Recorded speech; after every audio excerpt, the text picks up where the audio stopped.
చాలామంది ఈ నడుము నొప్పితో బాధపడేవాళ్ళు సర్జరీ చేసుకుంటే ఇప్పుడు లేటెస్ట్ టెక్నాలజీ వచ్చేసింది. కీహోల్ సర్జరీస్ సర్జరీ మనకి ఎప్పుడు అవసరమో, మనకున్న సమస్య ఏంటి, ఎప్పుడైతే రెడ్ ఫ్లాగ్ సిమ్టమ్స్ వస్తాయో అంటే యూరినేషన్, బవల్ మూమెంట్స్, ఎప్పుడైతే మనకు ఈ నడుము నొప్పి వల్ల ఇబ్బంది పడతామో అప్పుడు మాత్రమే మనం సర్జరీ గురించి ఒకటి రెండు ఒపీనియన్ల ద్వారా వెళ్ళాలి తప్ప రెడ్ ఫ్లాగ్ సిమ్టమ్స్ రాకుండా అయ్యేదో వచ్చేస్తున్నాయి, దానివల్ల రేపు ఫ్యూచర్లో మీకు ఈ కాలు పనిచేయదు, తర్వాత ఆ రోజు మనం సర్జరీ చేసిన ఉపయోగం లేదని మనం ఫ్యూచర్ గురించి ఆలోచించేదానికి కన్నా కూడా దానికన్నా న్యాచురల్గా తగ్గడానికి అవకాశం ఏముందనేది ఫస్ట్ ప్రయారిటీ కింద తీసుకోవాలి.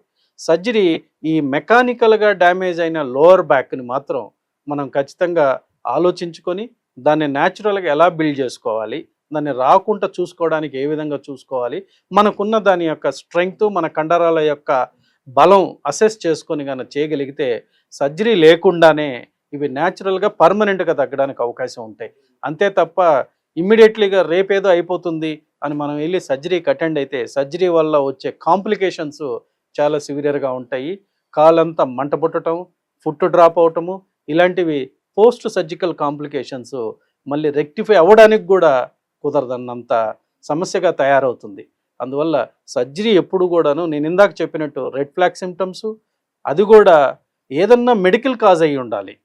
అక్కడ ఏదన్నా ట్యూమర్ ఉండటమో, లేకపోతే అక్కడ ఏదన్నా ఇన్ఫెక్షన్ ఉండటమో, లేదు అక్కడ ఏమన్నా యాక్సిడెంట్లుగా డ్యామేజ్ అయి ఉండి ఇలాంటి రెడ్ ఫ్లాగ్ సిమ్టమ్స్ వచ్చినప్పుడు ఆల్టర్నేటివ్ అక్కడ ఆప్షన్ ఉండదు. కాబట్టి సర్జరీ గురించి ఆలోచించాలే తప్ప ఇలా రెగ్యులర్గా రొటీన్గా మనకు ఈ మెకానికల్గా అంటే దైనందిన జీవితంలో మనకు డే టు డే యాక్టివిటీలో లోవర్ బ్యాక్ మీద బాగా ఒత్తిడి పెరిగి కండరాల యొక్క బలహీనతో వెన్నుపూసల మధ్య ఉన్న డిస్కుల వల్ల వచ్చే ఈ నడుము నొప్పి, సియాటికా పెయిన్ని మనం సర్జరీతో మనం ఆప్షన్ తీసేసుకొని దానివల్ల పడిపోయి సైడ్ ఎఫెక్ట్స్ కానీ దానివల్ల వచ్చే కాంప్లికేషన్స్ మాత్రం పోవద్దని నేను మీ అందరికీ మరోసారి మనవి చేస్తూ ఉన్నాను.